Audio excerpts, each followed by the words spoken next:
కర్నూలు జిల్లా ఆలూరులో త్రాగునీటి కోసం మహిళలు ఖాళీ బిందెలతో రోడ్డెక్కి నిరసన తెలిపారు. 45 రోజులుగా తాగునీరు లేక ఇబ్బందులు పడుతున్నా ప్రభుత్వం పట్టించుకోవటం లేదంటూ ఆగ్రహాన్ని వ్యక్తం చేశారు.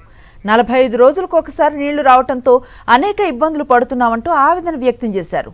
బురద నీటిని వడబోసి తాగి తాము రోగాల బారిన పడుతున్నామని మహిళలు వాపోయారు.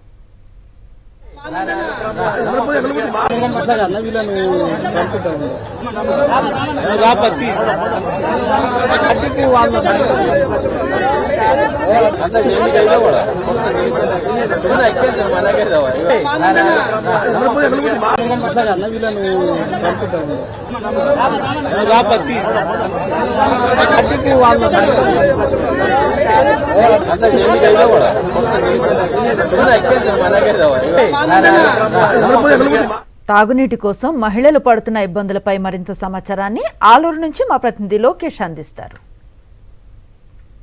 ఆలూరు నియోజకవర్గంలో తాగునీటి సమస్యపై ఈ యొక్క మహిళలంతా పోరాటం కొనసాగిస్తున్న పరిస్థితి కనబడుతుంది. ఆలూరు నడిబొడ్డున ఉన్న అంబేద్కర్ సర్కిల్ వద్ద ఖాళీ బిందెలతో మహిళలంతా నిరసన వ్యక్తం చేస్తున్నారు. 45 రోజులు అవుతున్నప్పటికీ కూడా తమకు తాగునీళ్లు అందించట్లేదంటూ వీరంతా ఆందోళన చేస్తున్న పరిస్థితి కనబడుతుంది. ఇక్కడున్న కొంతమంది మహిళలు వారితో మాట్లాడే ప్రయత్నం చేశాం.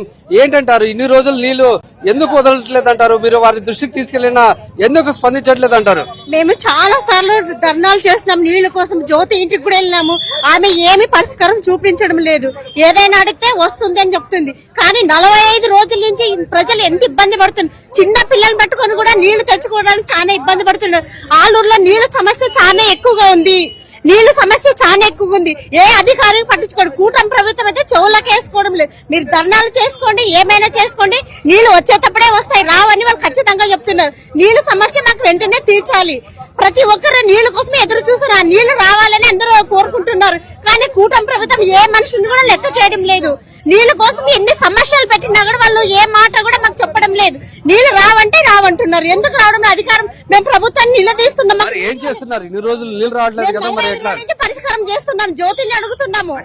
మరి అంత సమస్య ఉన్నా ఎట్లా ఏం చేస్తున్నారు? తాగునీటి సమస్య రోజు ధర్నాలు చేస్తున్నాం, ఎవరు పట్టించుకోవడం లేదు. అధికారులే పట్టించుకోవడం లేదు. మేము ఎవరిని అడగాలి? అందుకని ఈ రోజు నిరసన తెలుపుతున్నాము.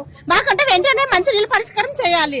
ఏంటంటారు, ఇంత సమస్య ఉన్నప్పుడు ఎందుకు స్పందించట్లేదు అంటారు? ఏమన్నా పెళ్లి చేయాలంటే మీ ఊరు రావాలంటే నీళ్ళు లేవు, ఏమన్నా చుట్టాలు రావాలంటే నీళ్ళు లేవు, మీ ఊరు రాము పంపాం. ఇంకా ఇదే రామన్న డ్యావులు వేసుకునే లేదు, ఏం పెళ్లి వేసుకునే లేదు సార్. మాకి నీళ్ళ సమస్య భారీ సమస్య.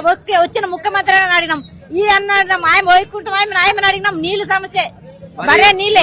ఏం చేస్తున్నారు? నీళ్ళు ఇంత సమస్య ఉంది కదా, మరి ఎట్లా తాగుతున్నారు నీళ్లు? హాస్పిటల్ పోతే నీళ్ళ వల్ల వచ్చిందంటారు, హాస్పిటల్ పోతే నీళ్ళ వల్ల వచ్చిందంటారు. బిందె 15 రూపాయలు. ఎట్ట తాగాలి నీళ్లు? కొనుక్కున్నాలంటే కావాలి కదా. పురుగులు వడలు నీళ్ళు కానీ తాగుతున్నాం, లాస్ట్ వడబెట్టుకుని తాగుతున్నాం నీళ్లు. ఆ నీళ్ళు ఎట్ట తాగాలి?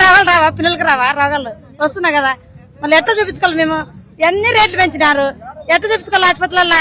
మామూలు కాలంలోనైతే మనకి నీటి సమస్య పెద్దగా కనిపించదు, కానీ ఇది వచ్చేసి ఎండాకాలం. తాగడానికైనా వాడుకోవడానికైనా లేదంటే స్నానానికైనా వేటికైనా నీటి సమస్య అనేది చాలా ఎక్కువగా ఉంటుంది.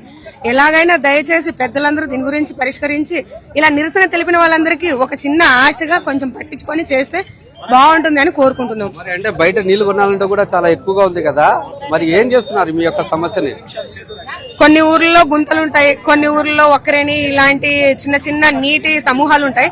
అక్కడ వాటిని తెచ్చుకొని వాటిని వడగట్టుకొని కాచి తాగడము ఇలాంటి ఏదో ఒక ప్రత్యామ్నాయాలు చేస్తున్నాం, గానీ పూర్తిగా నీళ్లు అయితే రావడం లేదు. తాగునీటి సమస్యను తీర్చాలంటూ వీరంతా రోడ్డెక్కి ఆందోళన చేసిన పరిస్థితి కనబడుతుంది.